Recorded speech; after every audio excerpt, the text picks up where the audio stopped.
Saya akan cerita sedikit tentang tradisi hujjah. Dulu ulama itu kelihatannya sederhana, tapi kalau berargumentasi itu hebat. Tadi Gus Zofur menyebut kitab Mbah Hasyim itu mengharamkan kentong. Beliau masyhur itu punya kitab namanya Al-Jasus an Tahrimin Nakus. Intinya kentong itu haram. Secara dalil ini meyakinkan sekali karena ketika Rasulullah rembukan sama sahabat, kita dengan apa memaklumatkan orang kalau waktu sholat masuk? Ada sahabat yang usul pakai kentong, dzaka lin nasara itu Nasrani. Ya pakai buk itu semacam trompet besar, dzaka lil yahud. Kemudian ada yang usul kalau gitu api ya Rasulullah, dzaka lil majus. Sehingga dari hadis itu Mbah Hasyim berpikir kentong itu haram. Tapi Mbah Fakih Mas Kumambang itu mengkritik Mbah Hasyim dengan ngarang kitab Hazur Ru'us an Tahrimin Nakus. Jadi beliau ngomentari kitab itu sambil geleng-geleng kepala. Kitab kok keliru nganti ngono itu. Jadi cara pikirannya siapa Ki Fakih. Kentong di Indonesia itu kanggo wedhus dicolong gitu. Pos kampling gitu. Kalau ada banjiran ya kentong, ada maling ya kentong. Jadi enggak ada persamaan sama sekali dengan kentong yang milik orang apa?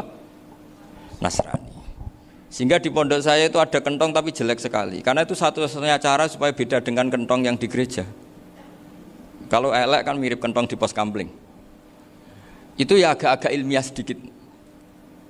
Dulu ceritanya Gus Zofur itu saya teruskan. Itu singkat cerita, itu kalau yang di kejadian di Termas itu Mbah Dimyati sudah nyuruh semua kentong disembunyikan karena mau ada Mbah Hasyim.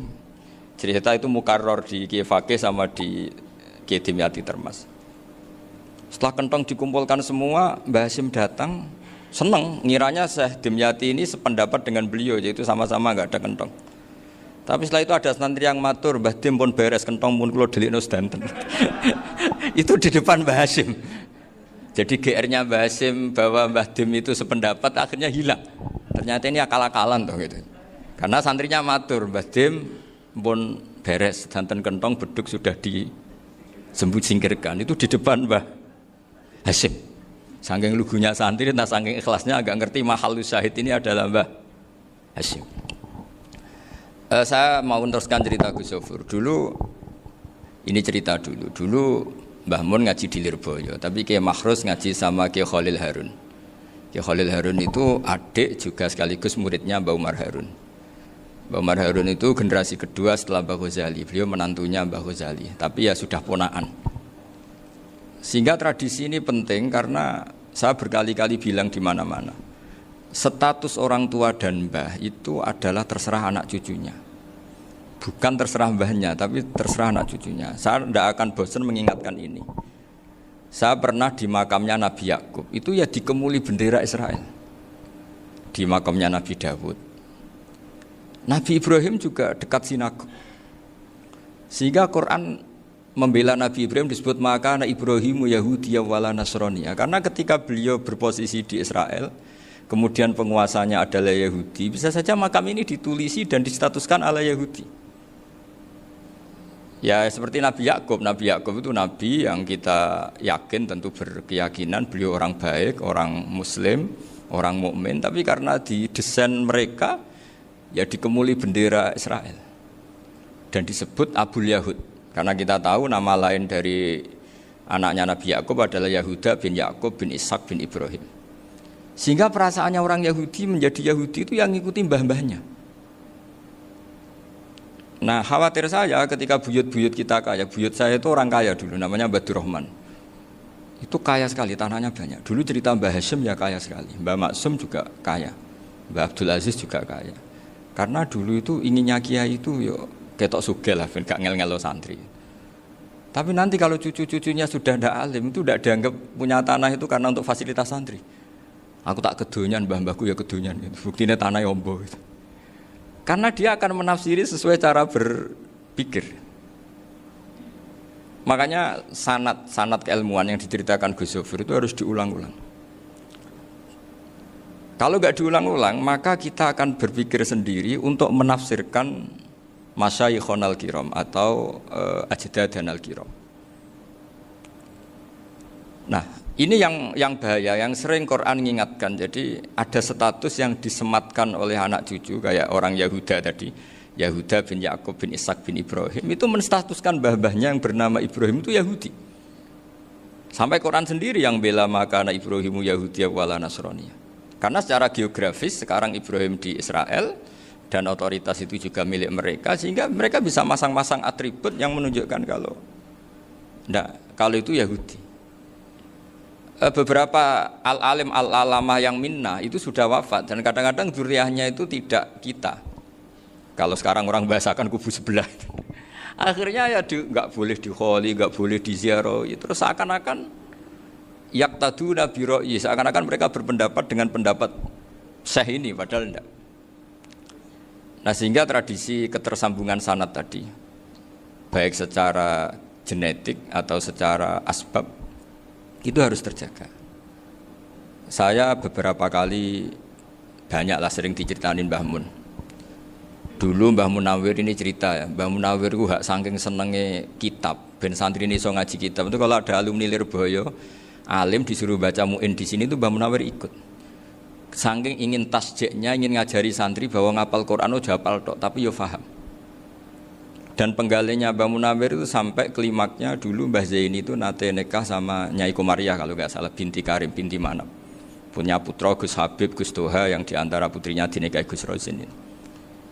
Terus akhirnya kesampaian juga ketika Mbah Munawir punya mantu alim alama namanya Mbah Ali Maksum, angsal Nyai Hasyimah. Sampai pondok Kramcak makruf bil ilmi, terutama ilmu sorof dulu karena Mbah Maksum itu komplain, fa'ala ya fulu kok terus fa'lan ya fa'ala ya fulu ya uful gitu kan, masuk fi'il kok jejer isim gitu.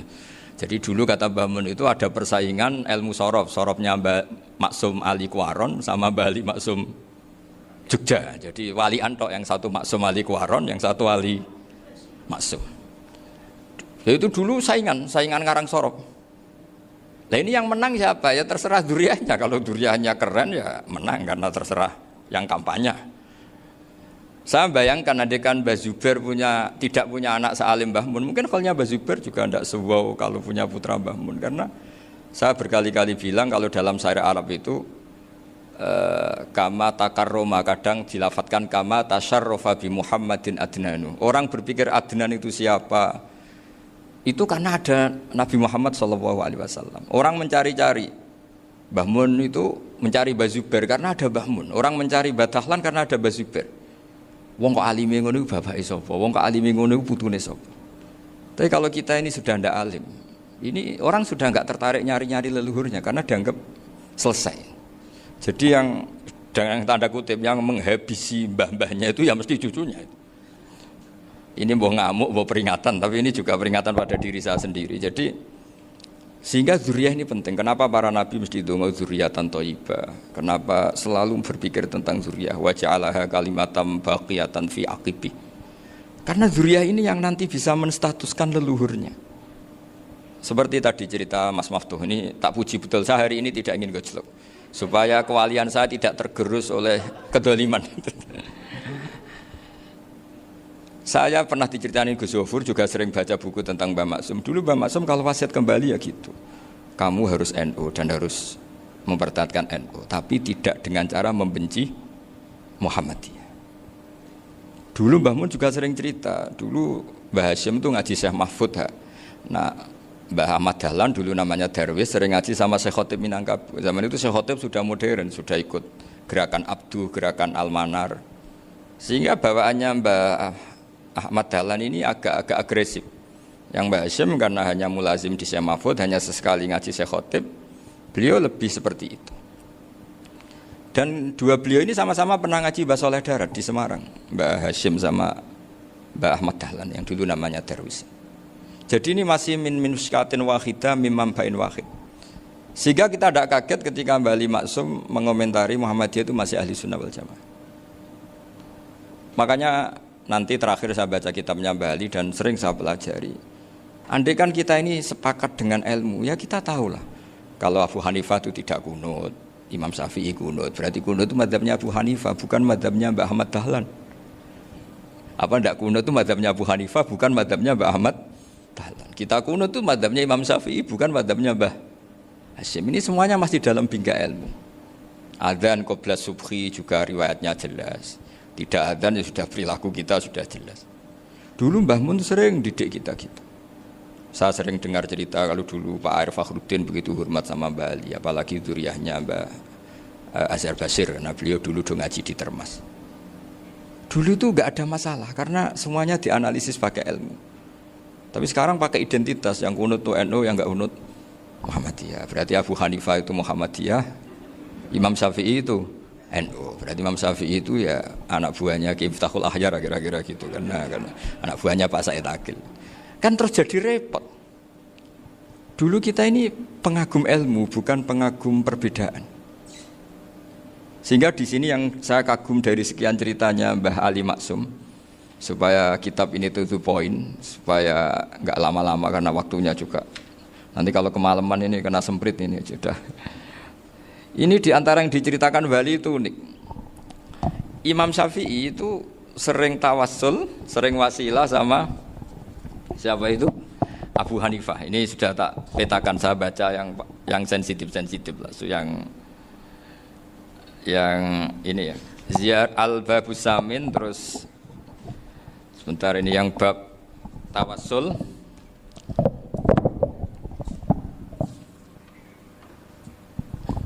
Ini di sini halaman 90, mungkin santri-santri kerap ya bisa ngecek lagi di kitab Hujjatul Ahli Sunnah.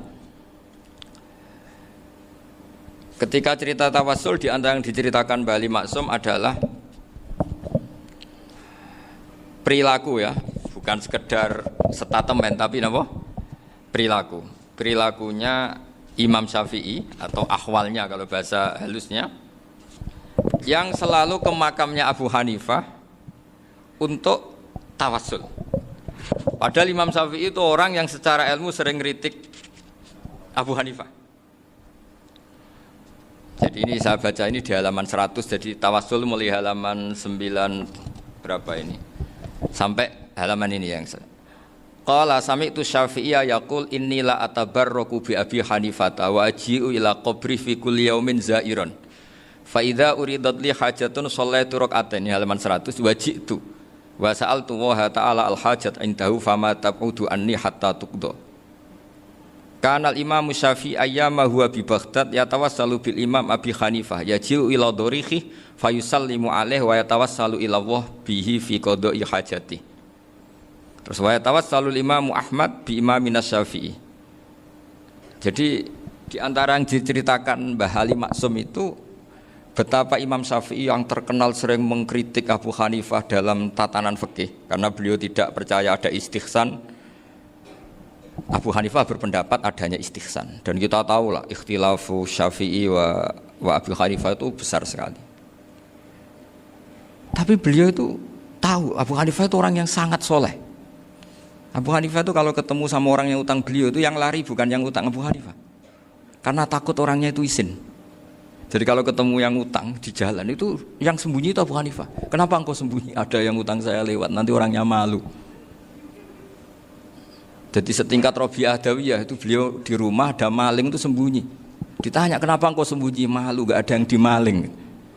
Malu sama malingnya karena serumah itu gak ada barang yang layak dicolong gitu.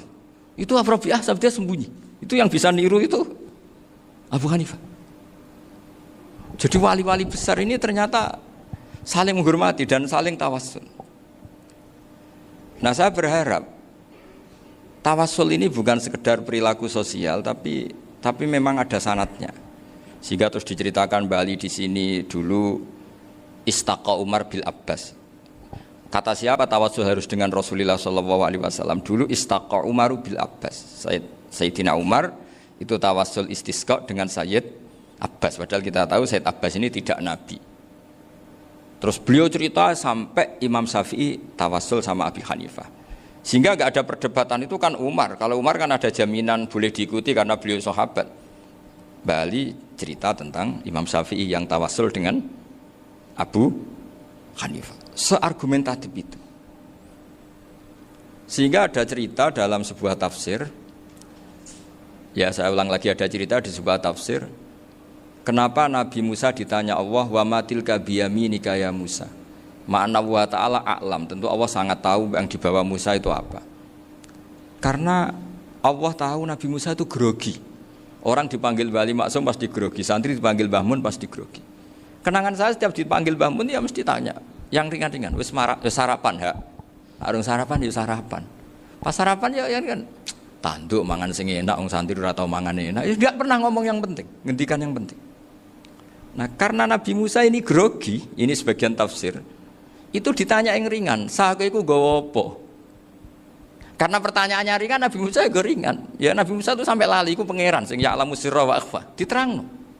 Niki tongkat Gusti. Gunane kathah Gusti tongkat iki. Qala ya asaya atawakkau 'alaiha wa ahusyu biha 'ala ghanami wal ya fiha ma'arifu ukhra. Oh, tongkat Gusti niki penting Gusti. Nggih nak. Nggih macam-macam lah Gusti. Atawakkau 'alaiha wa ahusyu biha 'ala ghanami kangge menghalo kambal. Masih terangno terakhir dan yang lain-lain Gusti. Wal ya fiha ma'arifu ukhra. Sehingga akhirnya rileks. Karena Nabi Musa terus ngerti. Ternyata ketemu pangeran itu gak seserem yang saya bayangkan gitu. Pertanyaannya ringan.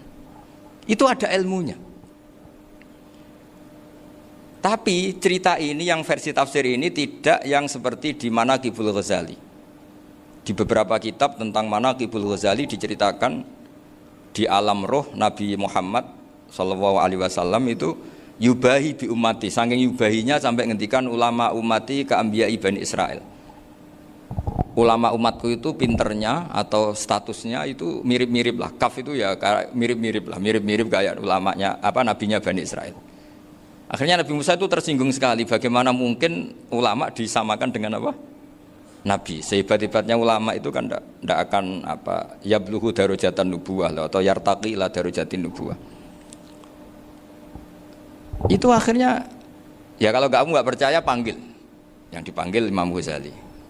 Ya Nabi Muhammad juga nggak mau kalah gitu. Kalau manggil ulama RT ya kalah keok. Gitu. Akhirnya Imam Ghazali datang, ditanya sama Musa, "Mas muka, nama kamu siapa?" "Ana Muhammad bin Muhammad Al-Ghazali At-Tusi Asy-Syafi'i."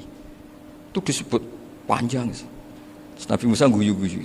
"Kamu lama kok ngomong yang nggak penting, ditanya namanya kok penjelasannya sepanjang itu, dianggap itu satu kesalahan. Masa tanyanya nama kok ditanya jawabnya Muhammad bin Muhammad Al-Ghazali At-Tusi Asy-Syafi'i, kepanjangan itu." Ketika Nabi Musa agak mencibir, agak gimana itu, terus jadi Imam Ghazali, "Kalau ini masalah, lebih masalah jenengan." Apa itu? Yang tanya jenengan tuh Allah ya alamu sirra wa akhfa, dan Allah hanya tanya wa ma tilka biyaminika ya Musa. Harusnya jenengan jawab asoya titik, bukan kepanjangan. Atawakkau 'alaiha wa syubha itu kepanjangan. Allah tanya yang di bawah kamu itu apa? Yang di tangan kamu. Harusnya jawabnya hanya asoya. Tapi kenapa penjelasannya sepanjang itu? Sampai terakhir waliya fiha ma'aribu ukhra. Terus pinter tenan kayak gitu. Terus ada Nabi Musa terus bilang, ya pinter tenan aja gitu. Padahal kita tidak pernah GR seperti itu kan, kebetulan Imam Ghazali gitu. Kalau yang lain mungkin ya keok lah kira-kira gitu. Tapi ini cerita dalam khazanah keilmuan.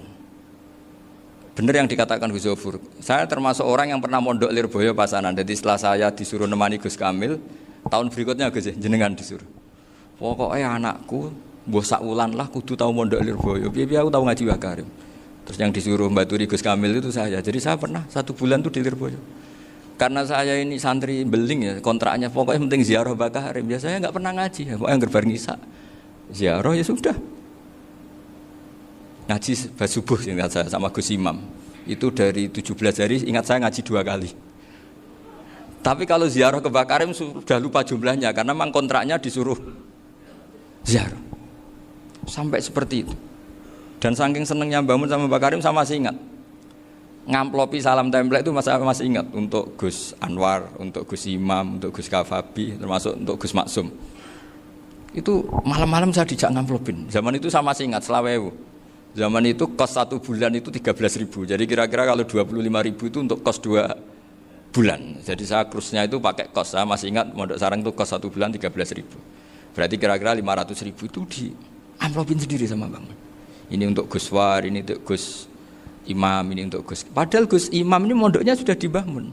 Itu Mbah Mun hormatnya sampai untuk jatah salam template. Nah yang ribet kebalikannya, kita pulang Gus Imam karena melihat Gus Kamil ini putrane Mbah Mun, Gus Kamil disangoni. Saya juga disangoni karena Gus Imam dulu ngaji juga sama Pak D saya, sama keluarga saya. Itu kata Gus Kamil setelah keluar, mau gak muni gua abal, boten berarti gua aku. Karena ini penting. Ini kalau sampai dianggap tukar guling, ribet. Jadi ditakwil sendirilah. Mau gak muni gua abal ya, boten wis, yes berarti halal. Tapi sama Mbah Mun ya ditanya. Ditanyanya bukan apa karena untuk meneruskan tradisi bahwa kalau kiai ketemu itu ya saling memberi hadiah, saling itu sudah faqaddimu baina adina juakum apa? Sedekah. Sehingga ketika Kapya ini punya Bali Maksum alim alama, kemudian melahirkan murid-murid yang juga ipar kayak Mbak Warsun bisa ngarang apa Kamus Al-Munawwir, Pak Bik juga punya karangan Kamus Al-Mu'asir. Saya itu punya semua. Karena ini adalah buah dari bahwa kita ini tidak kalah sama produk-produk yang di sana. Bahwa produk di kita ini sudah cukup untuk mengantarkan orang menjadi alim alama. Dulu Mbak Zubair ke Mekah ya sudah alim alama. Gus Zufur ke Al-Azhar sudah alim semua. Teman-teman kita ke Mekah itu sudah alim semua.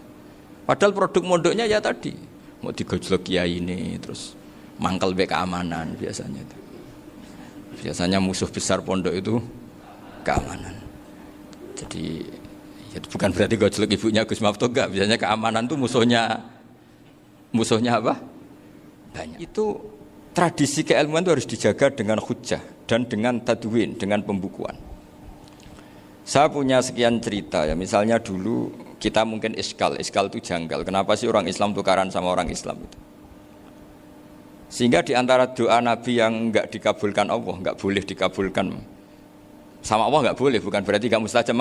Redaksinya famana aniha, memang enggak boleh. Redaksinya bukan falam yastajib lahu tapi famana aniha. Di Al-Marrah As-Salisa ini Nabi dilarang, yaitu melarang umat Islam itu jangan sampai tukaran sama umat Islam sendiri. Itu kata Allah, ya tidak bisa kata Allah, kalau itu tidak saya kabulkan.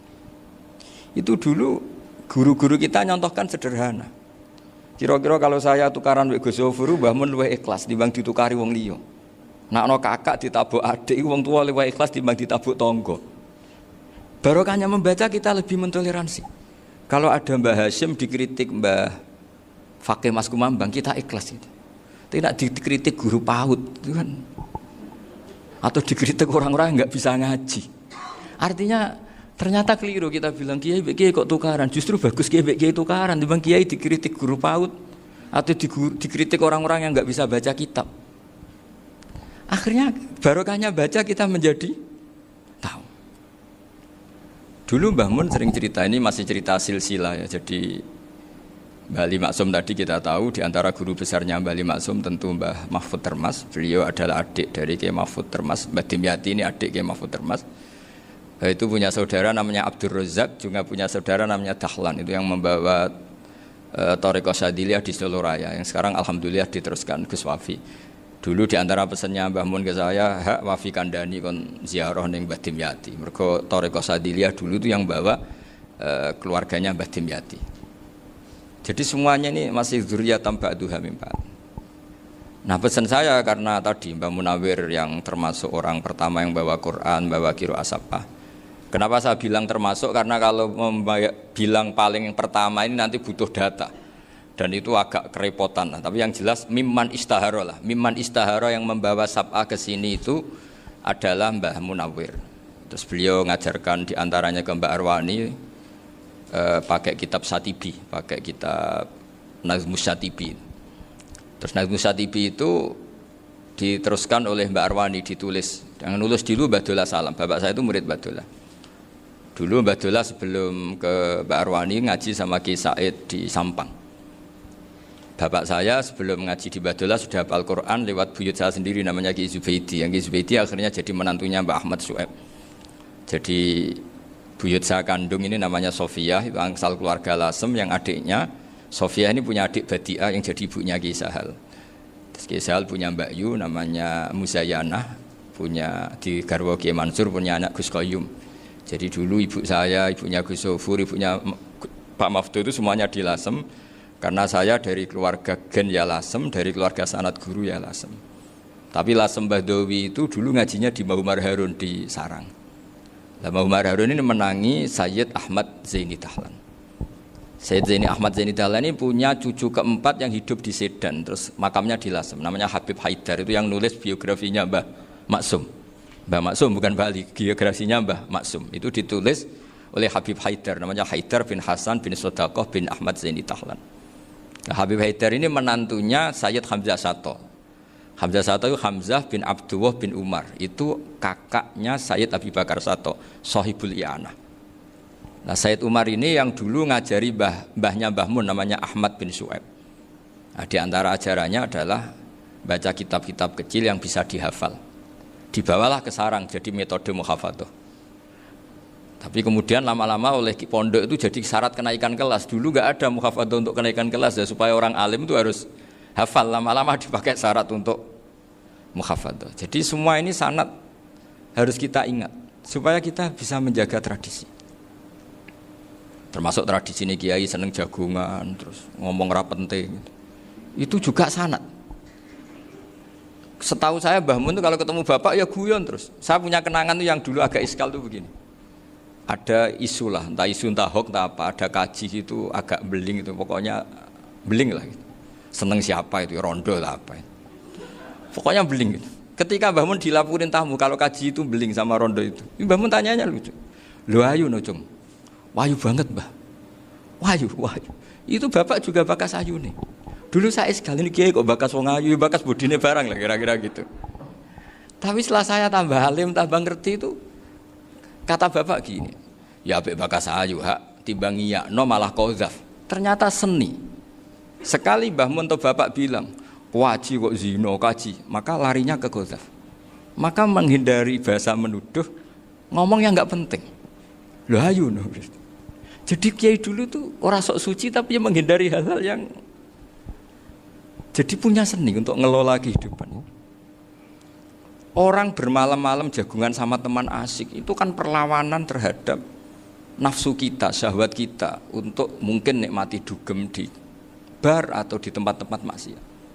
Itu setan di Indonesia tuh kakuati sama Kiai Jawa. Orang supaya enggak tertarik maksiat itu Kiai Jawa cukup ketemu kancane masak terong guyon, gejol-gejolokan zaman mondok, suwengi lulus sangka maksiat. Bar wis tutup. Perlawanannya sederhana, enggak pakai tahajud, enggak pakai wiridan. Karena Kiai Jawa juga koyoke rapati potongan ahli ibadah gitu. Jagungan gitu. Jadi setahu saya itu pernah lihat Bali itu sekali ketika beliau ngisi ceramah di Mbah Hamid Bedowi. Saya masih kecil diajak bapak. Dulu kalau bapak ngelihat Bali sama Mbah Hamid itu mesti nangis. Karena dua orang alim bertemu. Yang akhirnya ya bisanan itu Mbah Hamid punya anak Gus Nasih, di sini ada Mbah Nafisa, terus jadi Mbak Salih Hindun itu. Jadi dulu itu ya guyon terus ketika ketemu. Itu yang sering bodoni Mbah Hamid itu ya Ki Bisri. Ki Bisri itu kalau datang ke Ki Hamid Pasuruan, nak wali tenan aku teko ditatakno mangan. Jadi ukurannya ya. Ternyata sampai sana dikei mangan tenan. Masih belum mengakui, kan nak wali tenan aku iki kiai rung di mobil, dongakno aku di mobil. Sudah kalah satu seri itu masih gak terima. Lalu itu Mbah Hamid akhirnya berdoa, ayo monggo, mungkin-mungkin Ki Bisri gak ada mobil. Itu setelah didoain masih tanya, mereknya apa merek? Jadi itu Mbah Hamid jawab, ya paling Holden itu. Nah, paling Holden. Itu nyari mobil itu ya adalah dapatnya Holden. Suatu saat Mbah Bisri diundang Mbah Hamid gak dikasih bisaro. Karena utangnya sudah banyak Mbah Hamid, Mbah Bisri ini utang doa tadi. Itu ya gak dikasih besar ya gak mau kesang apa-apa kelambimu kayak aku.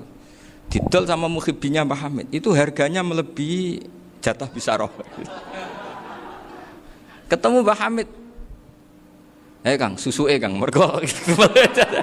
Jadi dulu itu rileks, makanya ini yang diceritakan ke Zofur. Sebetulnya kalau kiai-kiai itu bersanad itu ya rileks, hidupnya itu rileks. Karena rileks ini perlawanan terhadap kemungkaran. Saya dulu musyawarah sering sama Gus Zofur usul fikih. Itu jelas di antara yang ditulis Lubil Usul itu. Ya kita tahu tadi misalnya sanad usul fikih, Mbah Ber itu sangat al-usuli Kiai Zubair Dahlan, abahnya Mbah Mun. Punya murid di antaranya Kiai Sahal. Kiai Sahal punya karangan Thariqatul Husul fi Syarhi Lubil Usul. Itu Thariqatul Husul itu beliau ngendikan dalam mukaddimah bahwa saya bisa mensarah ini berdasar ngaji maknani sama Mbah Zubair. Terus beliau mengutip sarah itu dari kitab Nailul Ma'mul. Beliau ngendikan binus khotin khotiyah ghairi matbu'ah. Dan itu ditemukan di Kiai Mansur di Lasem. Karena Kiai Mansur iparnya Mbah Sahal. Mansur bin Khalil itu diantara katibnya Syekh mahfud. Jadi semuanya ini sambung. Mbah Ber saking ahli usul fikihnya, kalau ngajar usul fikih itu kalau guyon takriran saya ini lebih memahamkan ketimbang Sarah. Ya sudah, terus Mbah Zubair Kiai Fakih, terus Syekh Mahfud. Di sini Syekh Mahfud termasuk orang yang dekat Mbah Munawir sampai putrane Mbah Mahfud namanya Gus Muhammad dibawa Mbah Munawir, kemudian mondok di Termas diantaranya, terus dinikah jadi menantunya kalau nggak salah Haji Taslim di Betengan, kemudian sekarang juriahnya Mbah Mahfud di Betengan. Ini nggak boleh hilang secara seperti itu. Diantara di usul fikih diterangkan ketika diantara 5 hukum itu ada yang bernama mubah. Mubah itu boleh dilakukan, boleh ditinggalkan, dan kalau dilakukan ya tidak berpahala, tidak disiksa. Itu ada ulama yang protes. Protes nggak bisa seperti itu. Itsma min mubahin illa wa tahaqqaqu bihi tarku haramimma. Fa'il zamu minas sukun tarkul qatli wa minas sukut tarkul qadaf. Tidak bisa, mubah itu tidak ada. Kalau kiai jagungan semalaman, itu Allah ngitungnya itu hada taroka dugem, wahada taroka delok dangdut, wahada taroka kada wakada. Oh, itu luar biasa. Dan kita ngikuti yang seperti itu saja. Gak usah tahajud, gak usah witir telulas, kaya ora kuat timbang gremeng. Sewengi jagungan, setan ngenteni kita tergoda maksiat, ternyata maksiatnya sampai tutup, kiainya masih apa? Jagungan. Jadi jagungan saja ada ilmunya bahwa itu perlawanan terhadap tarkul ma'asi. Sehingga bagaimana Anda katakan mubah ini mubah, toh gunanya adalah tarkul haram. Meskipun efek mubah juga bisa tarkul wajib, wae bojo blonjo turu. Karena wayang rumah ibuke turu. Itu halal wajib. Jadi mubah itu resikonya ya bisa tarkul wajib, bisa tarkul haram. Sehingga kalau sanad ini terjaga secara baik, secara kultur, saya sering juga jagungan sama Gus Yofur, itu mesti tak niati gitu. Jagungan wong alim itu ibadah, dan menikmati ibadah adalah dakbul auliya wa dakbul ulama. Kata Imam Ghazali, pada akhirnya waqud buhadaddin al-istilzat bil mubahat. Kata Imam Ghazali, pada akhirnya qutbu hadaddin, madaru hadaddin, pokok dari agama ini adalah melawan kemaksiatan dengan kita menikmati al-istidzat bimubah. Kita menikmati sesuatu yang dibolehkan Allah Subhanahu wa taala. Dan seperti ini itu bisa qasmu dhuhri syaitan, bisa menghancurkan punggungnya setan. Karena kalau melawan setan dengan ibadah ini kadang kita capek selain isra potongan. Tapi nak kangkang ning komplek H gitu jagungan mbek kancane, ngenang melarate, mbok ngenang ora sekolah, ra munggah kenangan. Sing ra munggah diarani istiqomah. Gitu kan. Diarani tulus zaman, kok sing munggah dianggap kesusu. Saya ini punya pondok Quran, kalau ada yang hafal 3 tahun mesti digojlok kancane. Gak apik kesusu itu. Kesusu itu mesti tidak barokah karena tergesa-gesa apa? Hatam. Sehingga yang enggak hatam-hatam itu kayak partai mayoritas. Ini yang partai tulis zaman katanya. Ahli sabri katanya. Akhirnya di pondok gara-gara itu mau guyon tapi enggak ada stigma sih yang enggak naik. Di Pondok Sarang itu saya punya temen itu banyak yang sekelas dengan saya, sekelas sama Gus Kamil, akhirnya sekelas dengan Gus Sofur. Padahal saya ini kakak kelas. Saya temannya, Gus Kamil temannya Gus Sofur. Ini anak ini nggak pernah naik, itu nggak dinyek, nggak dicibir di pondok. Karena guyonan tadi, guyonan bahwa ini bagian dari bentuk apa? Istiqomah. Nanti yang goblok juga tenang. Karena kiainya cerita, kadang santri goblok ya barokah. Di sini pondok akeh santri ora tau sinau ning omah dadi kiai gede. Selalu kiainya tuh cerita seperti itu. Akhirnya sing goblok ya bangga dengan kegoblokannya. Iya, jadi kiai itu orang yang meskipun guyon ini barokahnya Masya Allah. Dan setahu saya kiai-kiai alim itu ya senengannya guyon karena tadi guyon itu luar biasa. Bapak saya itu kalau pesan sama saya itu enak ngaji wis guyon nice. Wong ning omah mikir utang, mikir wedi bojo macam-macam kok ngaji mbok jak nangis pisan, nangis ping pindho gitu. Sudah jak guyon ae. Paling gak lali. Dan beliau punya dalil kul bi fadlillah bi rahmati fa bidzalika falyafrah. Jadi jangan sampai orang ini farah bil maksiat, jangan sampai orang itu. Dan ini yang saya kenang dari sekian cerita murid Bali. Mbah Ali Maksum ya senangane guyon. Gejol-gejolkan mbek santri guyon. Ini saya maklumatkan ke semua santri beliau bahwa ini bukan sekedar guyon, tapi al-istildzat bil mubahat. Ini adalah perlawanan terhadap setan karena banyak orang bisa senang tuh kalau nunggu maksiat. Ini bisa senang dengan sesuatu yang tidak maksiat. Itu kayak apa hebatnya? Makanya Nabi itu kalau ketemu sahabat ya sering ngendikan yang ringan-ringan. Ya Umar ma'afalan duher jong mana piye ije. Kalau ketemu anak kecil ya. Nanti ketemu yang tua-tua yang sudah nggak bisa mikir ya cerita-cerita saya mohon sekali murid-murid kerap ya. Jangan hanya ngaji fikih. Kalau hanya ngaji fikih itu posisi Abu Hanifah itu seakan-akan nyuwun sewu orang yang sangat tidak ahli hadis. Karena beliau di situ kelihatan kalah sekali dengan Imam Syafi'i. Apalagi di perdebatannya Muhammad bin Hasan Asy-Syaibani dengan Imam Syafi'i itu kelihatan sekali betapa Abu Hanifah itu orang yang nyuwun sewu ditinggalkan dalam ilmu hadis. Sampai beliau hanya dapat gelar min ulama ahli ra'yi, termasuk ulama yang kuat logikanya. Juga harus baca kitab-kitab seperti ini. Ternyata di balik Imam Syafi'i mukhalif pada beliau di bab-bab fikih, perilakunya sangat hormat. Sampai beliau tuh kalau tawassul ke kuburannya Abu Hanifah. Dan beliau ngendikan an-nasu fil fiqhi iyalun ala Abu Hanifah. Semua orang yang ahli fikih itu masih anak buahnya Abu Hanifah. Saya berkali-kali cerita, mazhab Syafi'i itu alatut tadhir hanya dua, yaitu al-ma' wa turab. Abu Hanifah nambahi wanar. Alasannya Abu Hanifah orang mukmin yang dosanya banyak itu dibakar di neraka, dan alasannya Allah litadhirihim untuk mensucikan mereka. Sehingga pikirannya Abu Hanifah an-nar itu min alatit tadhir. Apa yang terjadi ketika bata itu batu bata yang dibakar di situ campur teledong campur apa-apa itu kalau sudah mazhab Abu Hanifah selesai sudah suci karena sudah ngelewatin pembakaran. Meskipun kita tidak akan kalau kehilangan air terus wudu dengan api bisa bunyak semua itu. Tapi apapun itu menjadi solusi. Sehingga saya punya kitab namanya Ikhtilafu Malik Ikhtilafu Malik wa Abu Hanifah atau Ikhtilafu Syafi'i ma Abu Hanifah. Itu kelihatan sekali kalau Abu Hanifah itu nyuwun sewu posisinya kalah. Karena yang ngarang orang-orang Syafi'i. Tapi kalau melihat kitab-kitab kewalian, misalnya di kitab Mizan Kubro ini juga sering disebut kisah itu Mbak Ali Maksum tentang Imam Sa'roni. Berkali-kali beliau mengutip Mizan Kubro. Itu Abu Hanifah adalah orang yang sangat mukasyafah. Artinya ketika Nabi cerita air wudhu itu menjatuhkan dosa, tidak ada air wudhu yang jatuh ke kamu kecuali saat itu juga dosa kamu jatuh. Itu beliau datang ke Madharota Kufah. Kemudian beliau bilang sama si orang tua tadi, tub anizina. Orangnya terus bilang atubu minazina. Ada lagi pemuda datang dibilangin tub an ukuki walideka. Terus bilang tub tu an ukuki walidayya. Sampai yang terakhir ada tub an simai alatilahwi atau an samai alatilahwi. Terus tub tu an samai. Ketika orang itu ditanya, kenapa engkau begitu tahu dosanya apa? Saya tahu air wudhu ini menjatuhkan apa. Jadi kira-kira kalau zina mungkin ya batang babi lah. Kalau hanya sekedar melihat bak-bak mungkin ya curut atau tikus lah kira-kira gitu. Nak delok sediluk ya mungkin ya tikusnya cilik gitu. Nak delok suwi ya tikus werok itu atau apalah. Pokoknya beliau itu tahu. Tapi anehnya Abu Hanifah apa? Setelah itu dia nangis minta mukasafahnya ditutup. Ya Allah, saya ini mukasafah kok malah menjadi tahu sawatil mukmin. Padahal aturan syariat jenengan man satara musliman satarahu, bahwa enggak baik melihat jeleknya orang mukmin.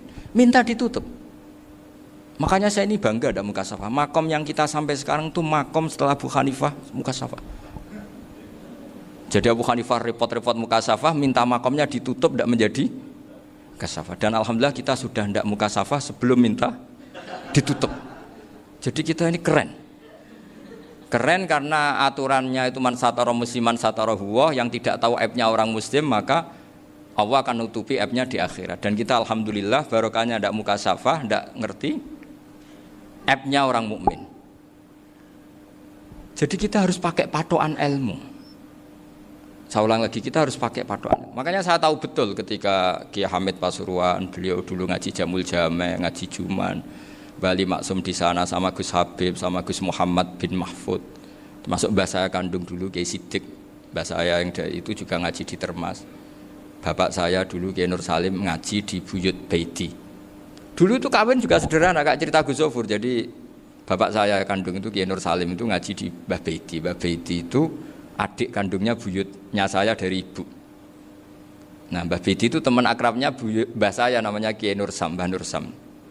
Singkat cerita terus Nur ke Jorabin arata Arabekno itu. Setelah bapak saya ke Badullah mau ditawarin jadi mantu, kata bapak saya kula pun dipek mantu Mbah Baiti. Akhirnya dapat ibu saya itu. Karena ibu saya itu cucu Mbah Bedi, cucu lambung. Jadi mbahnya ibu saya itu Mbak Yunya Mbah Bedi. Namanya Mbah Sofia tadi yang dapat Mbak Idris itu, yang Mbak Idris ini bin Umar. Ya Mbah Umar yang mbahnya Mbah Hamid itu, Hamid bin Abdul bin Umar. Kalau bahasa itu Fatimah binti Idris bin Umar. Dulu kecilnya Mbah Idris namanya Abdul Khalik. Kalau kecilnya Mbah Hamid namanya Abdul Mukti. Kalau kecilnya Mbah Maksum namanya Muhammadin kalau nggak salah. Dulu itu orang dulu itu namanya dua-dua karena diganti ketika musim apa? Haji. Jadi ini terjaga. Sehingga tidak ada ceritanya kiai-kiai yang jagongan kemudian santrinya itu yang agak-agak khawarit. Kiai kok sungi-sungi jagongan, gak tahajud, gak duha, itu tidak ada seperti. Karena ini dianggap fi'lul mubahat untuk melawan mungkarat. Jadi sehingga di kitab Ihya diterangkan, kamu jangan ngira orang-orang soleh ketika jagungan itu min ahlil bitolah wa takasul. Itu orang-orang yang pemalas itu enggak. Tapi mereka bisa mengasyiki Allah. Bahwa dalam jagungan ketemu teman ya asik, gejul-gejulkan sama Pak Maftuh ya asik. Dan keasikan ini bentuk perlawanan terhadap keasikan harus dengan maksiat. Itu kayak apa kalau kita ngaji sampai seperti itu, termasuk tadi yang diceritakan Pak Maftuh kitab Hunyah. Semoga beliau cerita juga pernah belajar. Saya pernah belajar kitab Hunyah khatam. Itu diantara yang diceritakan Syaikhul Qadir Al-Jilani tadi, kata beliau Al-Jilani dipakai Jim Al-Jilani. Ini agak beda dengan kita. Mbah Zubair itu punya kitab namanya Al-Qalaid Al-Luluyah. Beliau menfatwakan nama-nama ajam itu kamu bebas. Ajamiyun fasna bihi masyita. Sehingga kita kalau punya kiai harus mau qolal ustukhri, sehingga tak mau qolal istukhri. Tirmidzi juga nasibnya sama. Qolat rawahut Tirmidziyu. Sing sitok rawahut Turmudziyu. Yang satu rawahut Tarmidziyu.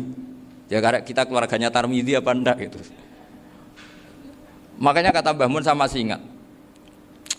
Kata cerita Gus Zofur tadi, adabnya Gus Zofur itu cerita tentang keluarga ibunya. Padahal keluarga ibunya juga orang-orang soleh yang luar biasa. Itu kata Mbah Mun, kowe roh jenenge Imam Bukhari tahu ya. Jenenge sapa? Saya nyebut Muhammad bin Ismail bin Ibrahim bin Mughirah bin Bardasbah. Lah iya Bardasbah mbok waca Bardisbah yo. Lah cara kene mbok Parmin mbok Parlan. Jadi Bardisbah mbok Bardasbah iku cara kene yo Parmin mbok. Iku rak Mbah Fadl Senori dadi kabeh diwaca Arab. Jenenge Mbah Umar Harun. Dhisik yo wong sarang Mbah Harun mbok kira nang yo ora roh, wong dhisik yo wong kuno. Jadi kalau versi Mbah Fadl, termasuk yang pertama bikin nasab Mbah Maksum itu tulisannya Mbah Fadl yang dikutip Habib Haidar tadi. Ya saya seperti Gus Zofur juga mencari-cari hubungan ulama-ulama di Jawa itu. Itu Mbah Mun itu kalau bicara ya mbahku orang sing jenenge Kiai Serut. Kalau ditulisannya Mbah Fadl itu Syaraf. Jadi Mbah Fadl itu fanatik orang-orang alim itu ditulis Arab, kalau Mbah Mun itu Jawa. Dulu itu ada wali seto di daerah saya. Dulu orang ya janggal, ternyata ada sato itu, kesamaan di Arabnya itu sato. Sehingga kiai-kiai itu ada fanatik Tirmidzi, Turmudi, Tarmidi, Jilani, Jailani karena ajamiyun fasna bihi masyita. Jadi kalau nama-nama ajam semonggo lah baca sekenanya sementing. Cuma mungkin tahqiqnya benar Pak Maftuh tadi, memang di Mu'jamul Buldan itu Al-Jilani bikasri jim, ya sudah kita baca Al-Jilani. Sebab itu kayak Pondok Pelosok Lirboyo itu menurut saya bagus. Orang itu maknani betul sama gurunya. Kalau sarang enggak. Kalau Pondok Lirboyo, pondok yang tadi ternyata keluarga Mbah Munawir sini pernah bisanan, yaitu Mbah Zaini pernah nikah sama Nyai Komariah ya kalau enggak salah, punya putra Gus Habib ya, Pak Toha dan sebagainya. Itu betapa hubungan pondok Quran sama pondok kitab dulu itu enggak pernah terputus. Bapak saya setelah hafal Quran itu dulu ngaji Mbah Zubair. Jadi bapak saya sering ngutip mu'en apa. Padahal bapak saya itu terkenal tuh. Beliau cita-citanya itu saya ingin hafal Quran kayak hafal Fatihah. Beliau itu sampai 10 sekali. Karena beliau inginnya hafal Quran kayak hafal Fatihah. Termasuk murid terbaiknya Mbah Dullah bapak saya. Itu ya ngaji kitab. Sehingga kata Mbah Mun, jadi Mbah Munawir de mantu Bali Maksum. Itu ya sudah dipenggali. Sudah dipenggali dituruti pangeran. Lahirlah seorang Bali Maksum yang membawa. Tadi dulu itu ya Gus Muhammad yang ngaji di Termas, nanti Mbak Arwani sebelum ngaji di sini ngaji di Tebu Ireng. Sehingga Mbak Arwani bisa ngarang kitab. Beliau ngarang kitab tentang Sab'ah. Faidul Barokat namanya. Ya nulisnya ya fasih ya. Saya punya tulisan tangannya Mbak Arwani itu banyak. Saya juga punya tulisan tangannya Mbah Hasyim Asy'ari ketika nyurati buyut saya yang di Damaran itu pakai bahasa Arab. Jadi dulu itu Mbah Ali Maksum juga sama, surat-suratannya dulu sama tokoh-tokoh Muhammadiyah ya bahasa Arab. Nah ini harus kita dengar dari abna, dari bahwa Mbah Maksum kemarin yang diceritakan Gus Zafur di Khol Mbah Maksum, kowe kudu belo NU, kudu tetap NU, tapi bukan dengan cara membenci Muhammadiyah. Tadi Pak Maftuh menguatkan sanad itu dari Pak Atabik bahwa Muhammadiyah termasuk ahli sunnah wal jamaah. Karena sama-sama tidak sabus sahabat, sama-sama ikromus sahabat dan sama-sama bermadzhab. Nah soal akhirnya ada beberapa yang rapati seneng ngaji ini yang agak ribet. Tapi kamu tidak usah ngeritik Muhammadiyah agak seneng ngaji, kayaknya juga sama kita nggak seneng ngaji juga banyak itu. Jadi kalau ngeritiknya masalah itu kan kita ya agak-agak sama. Ya jadi ternyata di sini terus ini yang terakhir supaya nggak lama-lama, Bali juga punya sisi keras sekali. Jadi dalam hal-hal yang khas ini di halaman 87 itu keras sekali. Beliau ngendikan wahal bi jununun hatta usdira amri lil mu'minin alla yazuru rasulahum. Jadi ketika saya tadi sudah bilang bahwa beliau sering muji Ibnu Taimiyah dalam banyak hal, tapi dalam banyak hal juga beliau mengkritik Ibnu Taimiyah ketika menafsirkan la tusaddur rihal illa ila salasati masajid. Kemudian Ibnu Taimiyah tidak mentasrekkan, tidak mensunatkan ziarah kubur Rasulullah sallallahu alaihi wasallam. Beliau mengkritik. Dan cara mengkritik adalah ngendikan ulaikal ladzina yuriduna ayyahulu bainahu sallallahu alaihi wasallam wa baina ummatihi fi nakhiyatin. Itu adalah orang-orang yang ingin membuat batas antara Nabi dan umatnya. Saya termasuk terinspirasi makalah Bali ini adalah bagaimana Anda mengkafirkan orang Islam berdasar qala Rasulullah sallallahu alaihi wasallam. Wan nabiyyu asyaddun nasi syafaqatan li ummati.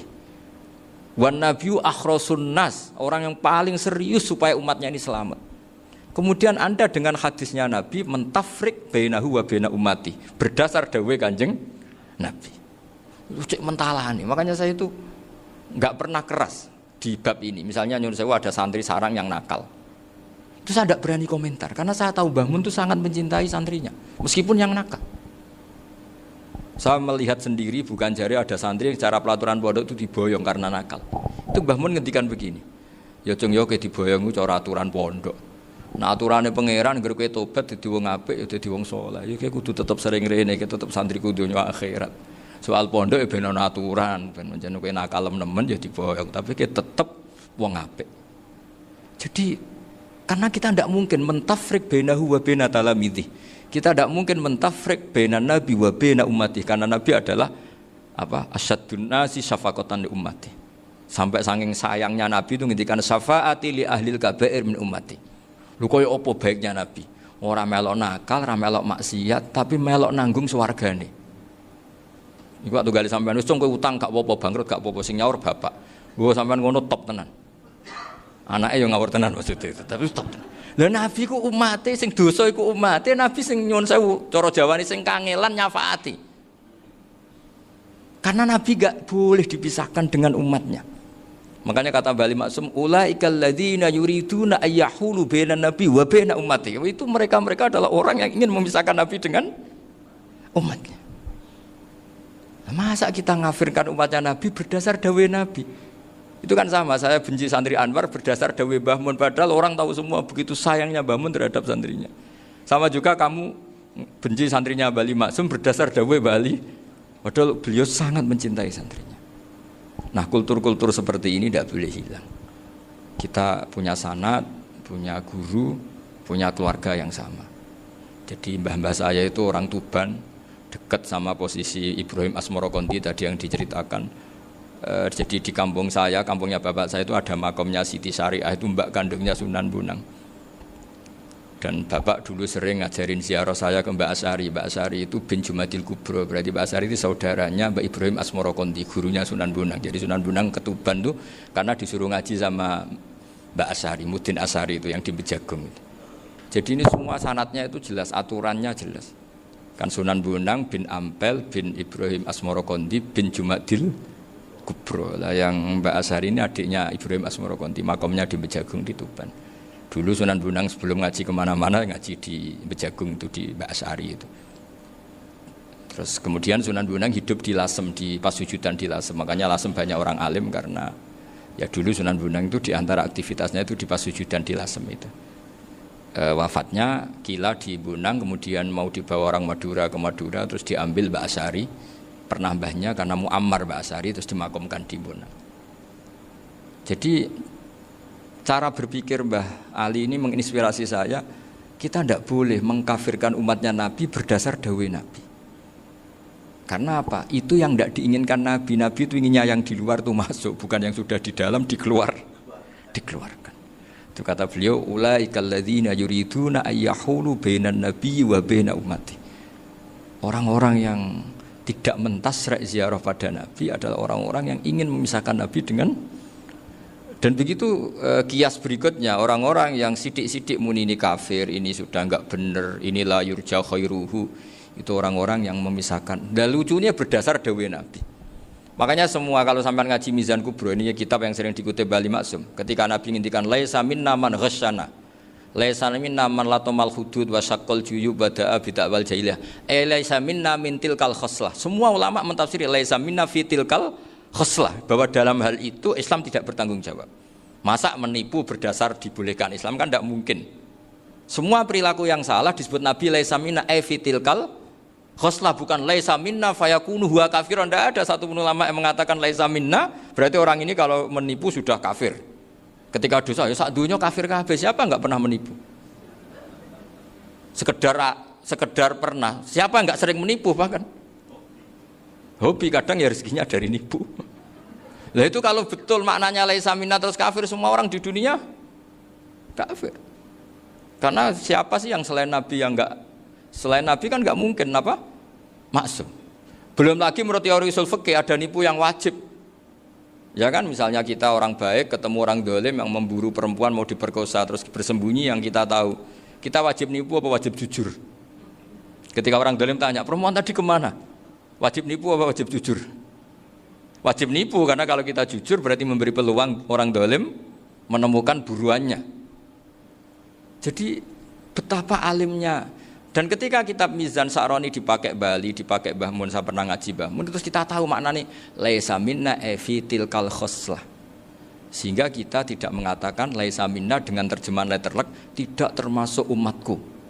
Kita tidak akan menambahi fakta frek fayakunu kafirun, tidak akan selamanya. Karena maknanya laisa minna fi tilkal khoslah. Kenapa kita selalu begitu? Karena enggak mungkin kita memisahkan umatnya Nabi dengan Kanjeng Nabi berdasar dawuh Kanjeng Nabi. Karena Nabi adalah berstatus bil mu'minina raufur rahim.